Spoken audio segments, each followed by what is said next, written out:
su abuela, la abuela paterna, le regaló unas tintas, y bueno, las tintas esas fueron las que lo primero que hizo cuando recibió esas tintas fue hacerle un retrato, hizo un retrato de ella en agradecimiento, y con esas tintas hizo ahí sus primeras obras, obras que nosotros estamos exponiendo, son de este regalo de la abuela. Y así que lo primero que hizo apenas terminó el secundario, un secundario comercial, fue a Bellas Artes a formarse, digamos, ya con una vocación muy orientada hacia la pintura, cosa que le valió una, digamos, enemistad, un conflicto con su padre, que quería que él continuara con el puesto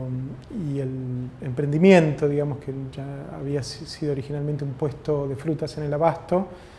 pero que había ido desarrollándose entre los dos hermanos, mi abuelo y mi tío abuelo, y ya tenían campos de manzanas y exportaban, y ya era un gran emprendimiento. Pero mi padre quería continuar con su vocación de artista y empezó en Bellas Artes, pero creo que a los pocos meses, no sé si duró 3 meses, ya directamente abandonó el estudio, producto de haber visitado la exposición de Valle Planas, que bueno, fue su primer, digamos, contacto ahí con quien sería su maestro, que bueno, quedó muy impresionado por su trabajo, y bueno, y enseguida se unió al taller de Valle Planas.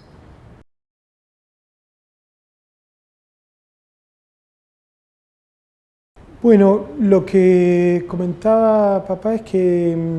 enseguida él lo había introducido a la lectura de Tótem y Tabú. Ya mi padre había leído obras de Sigmund Freud, pero la lectura de Tótem y Tabú fue como muy fuerte y muy movilizante para él. Así que iba combinando lecturas con, bueno, el trabajo del automatismo psíquico, y bueno, y ahí se unió también a todo un colectivo alrededor del taller de Valle Planas, que bueno, todo el grupo de amigos que van a hacer, digamos, como acompañar un poco sus primeros tiempos en el arte del surrealismo, digamos, ¿no? Y en la práctica del surrealismo acá en Argentina.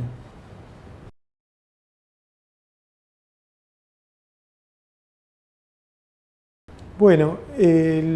lo que es muy particular, él va muy decididamente con el único propósito, digamos, de encontrarse con el grupo surrealista. Él va hace este viaje con mucha dificultad, sin medios económicos, viaja en barco, y sin embargo cuando llega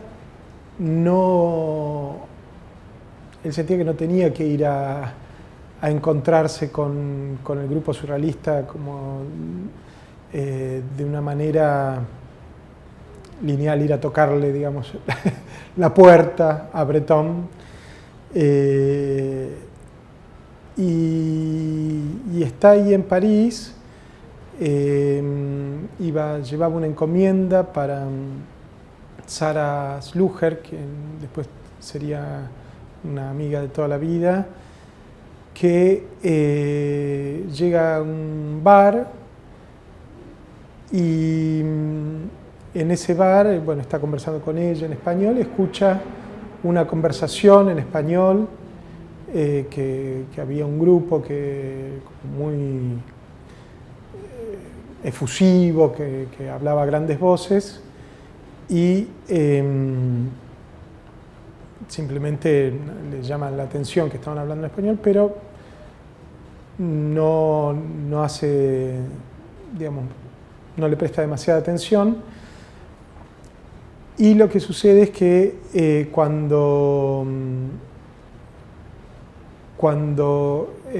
se encuentra ahí con esta amiga y están hablando también ellos en español,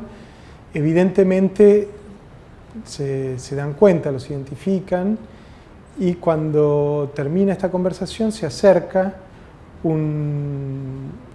digamos, el más expresivo de todos los presentes que estaba ahí conversando, y se acerca y le empieza a preguntar por si él de dónde era, por esta amiga con la que se había encontrado, si era su novia, había como quedado interesado por esta mujer, y él dice que no, que simplemente era una amiga, y bueno, y que me la tienes que presentar, pero ¿quién eres? Y se presenta como Wilfredo Lam. Y en ese momento mi padre no lo podía creer, dice, pero yo tengo un libro tuyo, dice, con ilustraciones tuyas, soy un gran admirador de tu obra. Y entonces, ¿cómo? ¿Qué libro? Fata Morgana, que era un libro que había ilustrado Lam, pero que creía que se había perdido, porque bueno, con todo el exilio que produjo la Segunda Guerra, Roger Caillois vino a la Argentina y había traído los textos y los dibujos de Fata Morgana, y había logrado editarlos aquí en Buenos Aires. Y bueno, era un libro que en ese momento mi padre le muestra a Wilfredo Lam, que no lo podía creer, que existiera, que se hubiera publicado, estaba maravillado. Y ahí le cuenta que él era un pintor también, surrealista, discípulo de Valle Planas, bueno, y que así fue que logra ser presentado al movimiento surrealista. Y los surrealistas hablan siempre del azar objetivo, digamos, ¿no? La manera en que los acontecimientos se entrelazan, cómo los encuentros van trazando nuestra existencia. Estamos hechos de estos encuentros en donde el azar, digamos, nos va revelando nuestro propio ser, digamos, ¿no? Así que, producto de este azar objetivo, se produce el encuentro con André Breton. Y bueno, en ese encuentro con André Breton, mi padre le muestra trabajos que él había hecho, y Breton es muy, digamos, elogioso con su trabajo, y enseguida ya lo invita a participar de una exposición en donde, bueno, va a estar exponiendo al lado de todos los artistas que él había admirado profundamente en toda su vida. Y bueno, estaba su obra al lado de una obra de Man Ray, y bueno, ahí después va a haber otro episodio en relación a la exposición, pero estaba como muy impresionado cómo se había dado toda digamos, el encuentro, el acercamiento con el grupo surrealista. Estaba muy agradecido por cómo se había dado este encuentro y esta manera en que le habían abierto las puertas, ¿no?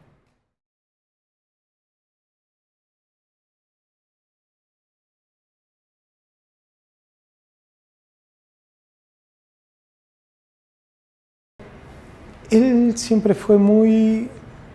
renuente a hablar de esa situación, siempre le costaba mucho poder comunicar qué era lo que había sucedido. Hay que decir que él se dedicaba a pintar y a estudiar alquimia. Él iba trabajando, por un lado, con la práctica de la pintura automática, del automatismo psíquico, y por otro lado estaba muy compenetrado con el estudio de la alquimia, iba todos los días a la Biblioteca de París, que tiene gran cantidad de escritos y de manuscritos, y bueno, él iba siguiendo a través de la obra de Fulcanelli, de las habitaciones filosofales, iba haciendo la lectura, iba acudiendo a los textos y a las grandes obras de la alquimia, y estaba como muy compenetrado en esta búsqueda. Y en ese recorrido es que él tiene, en medio de la noche, mientras está trabajando, pintando en el taller, tiene este episodio del que, digamos, ha hablado poco, pero que bueno, eran imágenes como muy sobrecogedoras, aterradoras, que lo terminan postrando en la cama, y él empieza, no se puede mover, queda como inmovilizado, y empieza a vivir toda esta secuencia muy impresionante de imágenes que lo llevan a un punto, digamos, de que queda aterrorizado, y tiene como un instinto en ese momento, que él había tenido una formación, digamos, por su origen griego y en su contexto familiar, una formación cristiana, ortodoxa, y lo primero que se le ocurre en esa situación es empezar a rezar. Y a través del rezo, todas estas sensaciones, que también eran sensaciones corporales muy fuertes, de un frío que lo paralizaba, de un sentir que todo su cuerpo iba quedando congelado, empieza a rezar, y empieza poco a poco a tranquilizarse, las imágenes empiezan a apaciguarse, y lo invade de pronto un calor corporal muy fuerte, y bueno, ahí finalmente logra salir de ese estado que parecía que bueno, como una experiencia límite, extrema. Y bueno, a partir de esta experiencia, él al principio no era consciente de que no estaba, había dejado ahí donde había dejado los pinceles en el momento que había empezado todo esto. Se dio cuenta que no estaba tocando más los pinceles, ¿no? Pero al tiempo, porque lo primero que le surgió fue la necesidad de entender esto que le había pasado, que no lo podía comunicar, no lo podía hablar con nadie, sentía que no tenía interlocutores, que nadie podía comprenderlo, aparte estaba así como muy asustado. Y los amigos empezaron a ver que estaba como sombrío, cabizbajo, no se comunicaba con nadie. Y él, ahí le surge una intuición que es que necesito encontrarme con alguien. Necesito encontrar a alguien que pueda dar cuenta, que me pueda permitir entender qué es esto que pasó, qué es esto que viví, cómo poder codificar esta experiencia. Y bueno, y así se produce finalmente el encuentro. Él está en un bar ahí rodeado de amigos, que había un amigo que era como muy bromista, que era Terroba, un amigo que lo golpea en un momento, lo codea y le dice: mirá, Juan, ahí va tu tío. Y ve la imagen de la encarnación de Leonardo da Vinci, digamos, un hombre de una larga barba y una larga cabellera blanca, que tenía como un piloto que parecía hecho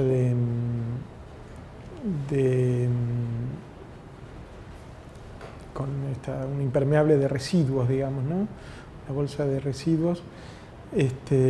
protegiéndose así de la lluvia, que era, en ese momento él ve la imagen misma de la santidad. Era un lingera que estaba ahí en París, el señor Sung. El señor Sung era un hombre que de origen no muy definido, porque tenía rasgos caucásicos, pero parecía como que venía de Oriente, hablaba chino, escribía en chino, y enseguida, apenas lo vio, se dio cuenta que era la persona que él estaba buscando. Pero tiene la necesidad de correr hasta él, de ir a llamarlo, a decirle que necesitaba hablar con él, pero al mismo tiempo sus piernas no le responden y queda sentado ahí en el bar y simplemente ve que se va caminando y se retira del lugar.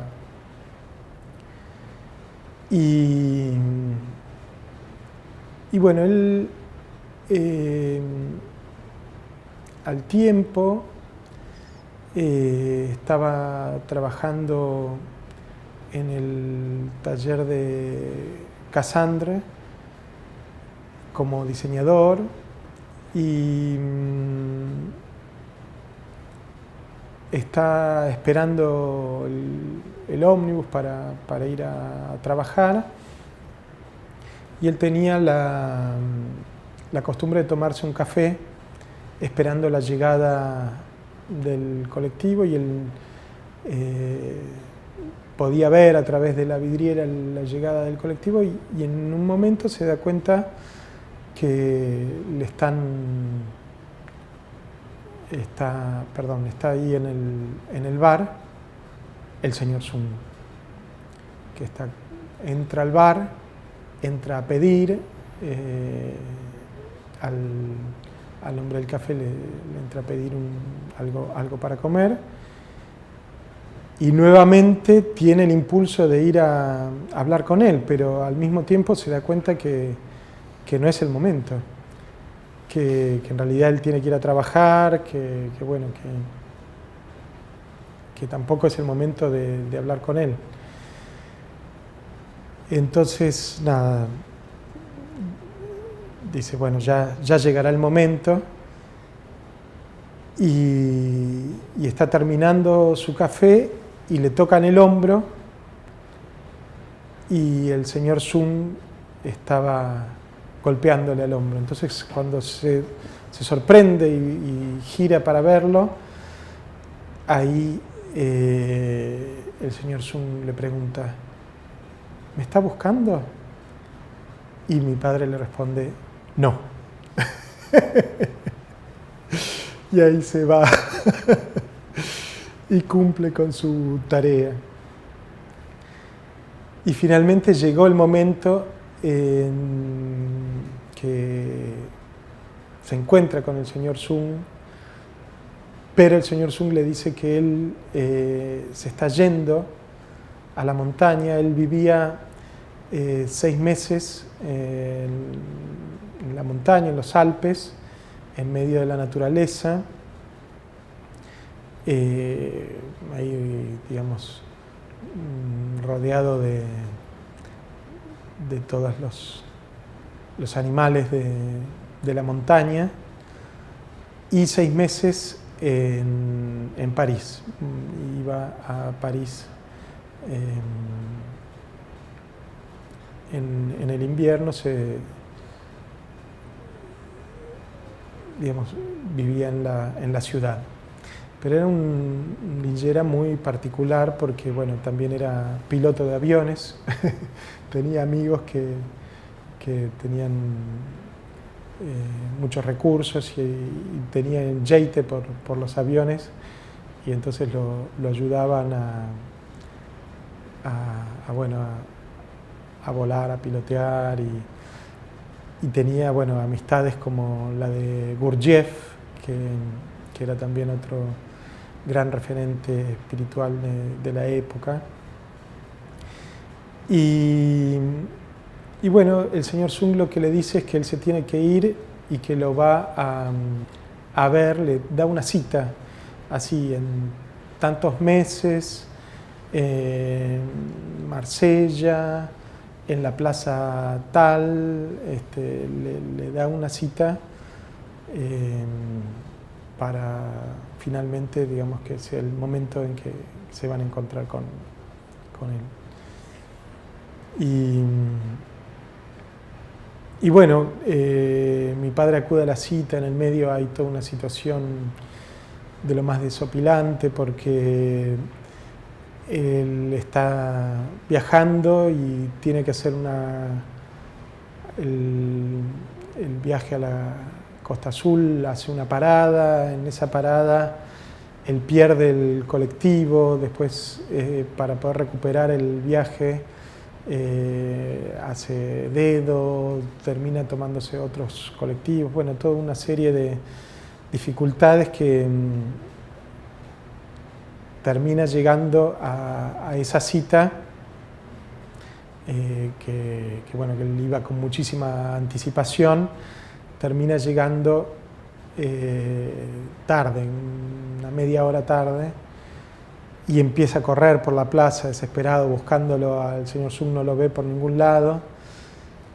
y en un momento ve sobre el capot de un auto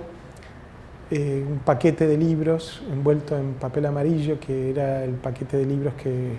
cargaba siempre el señor Sun, y entonces ahí se tranquiliza y se queda esperando junto al paquete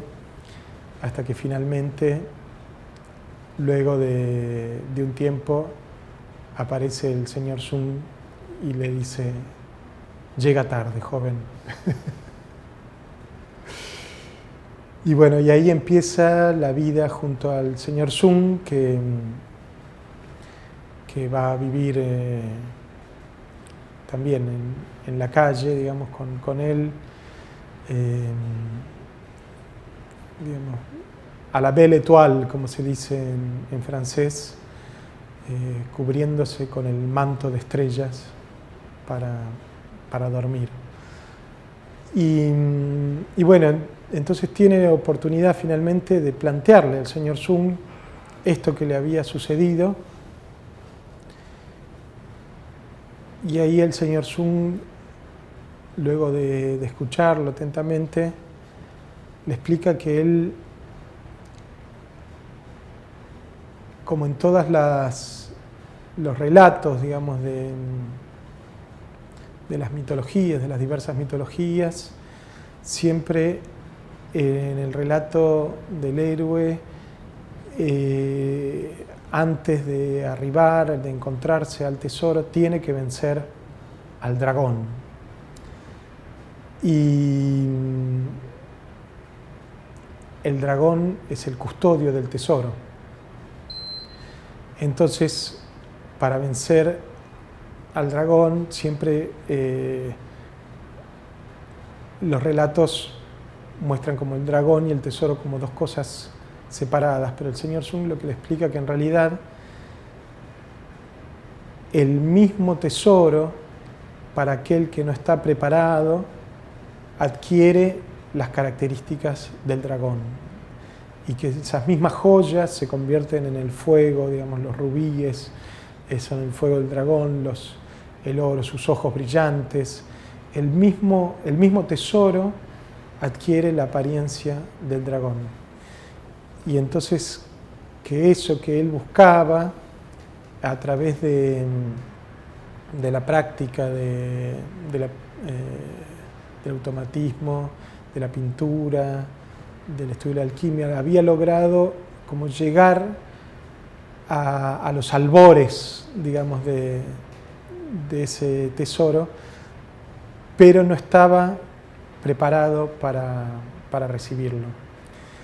Entonces, que necesitaba armonizarse, digamos, llegar con todo el cuerpo. Había llegado solo con su cabeza, solo con su intelecto, pero necesitaba poder hacerlo con todo su cuerpo, digamos, ¿no? Con toda, armonizando todo su ser, para que ese tesoro adquiriera la verdadera naturaleza de tesoro y no se le presentara como dragón. Esta experiencia con el señor Zung hizo que se transformara a partir de entonces la práctica de la pintura de mi padre, y ya no pintó sobre telas, digamos, ¿no? A partir de entonces la experiencia, digamos, de lo que era encontrarse con mi padre, siempre yo sentí que él pintaba sobre nuestras miradas. Tenía la capacidad de transformar nuestra propia visión, nuestra propia manera de ver las cosas, ¿no? Y también acompañar las obras de sus amigos artistas.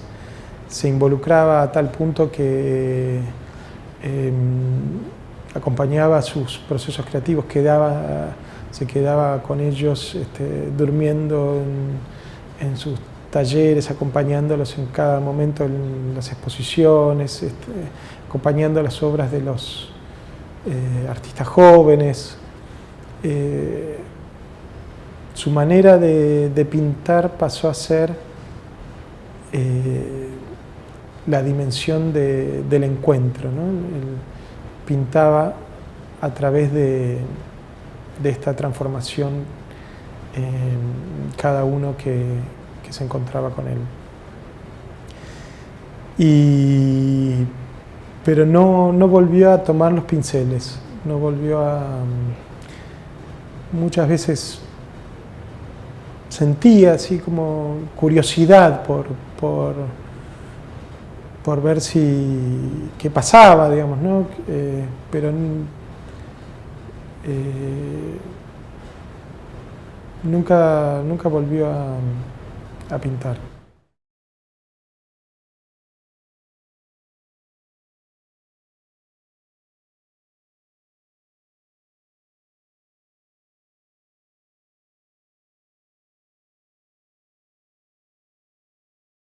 Bueno, él siempre había tenido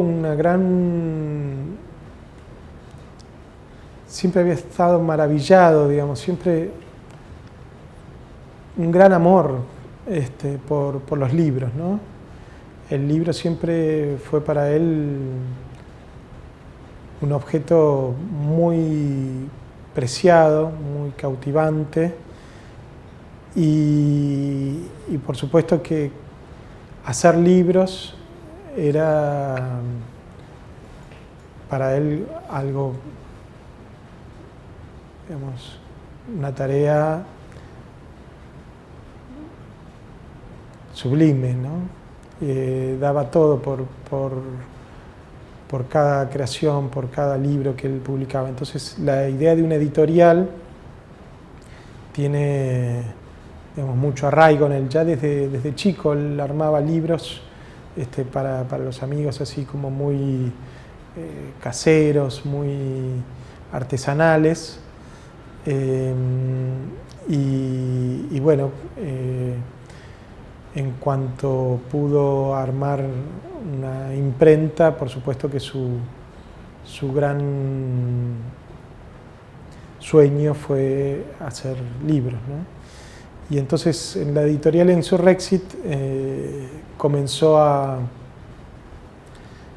darle vida, a darle carnadura a este sueño. Y bueno, así publicó por primera vez acá en Buenos Aires la obra de Artaud con las cartas a los poderes y bueno, también la obra del Marqués de Sade, Diálogo entre un sacerdote y un moribundo, y un libro que tuvo mucho impacto en ese momento, que era Las paredes hablan, digamos. La editorial Insurrexit sacó estas pintadas de mayo del 68, que bueno, también tuvieron mucho impacto en su momento. La imaginación al poder, ¿no? Esta idea de poder transformar la escritura en una herramienta de acción y que fueran las propias paredes las que se convirtieran en las páginas de los libros de la revolución que se gestaba en ese momento, ¿no? Y bueno, la editorial Insurrexit fue producto del trabajo, el encuentro con Mario Pellegrini, hijo de Aldo, que bueno, ahí cuando regresó de París, digamos, como que heredó la amistad de Mario Pellegrini, y bueno, y con él fue que lanzó este proyecto, y bueno, juntos tuvieron este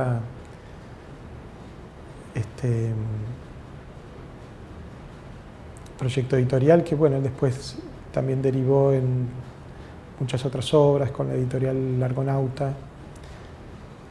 y bueno, un gran trabajo colaborativo a lo largo del tiempo.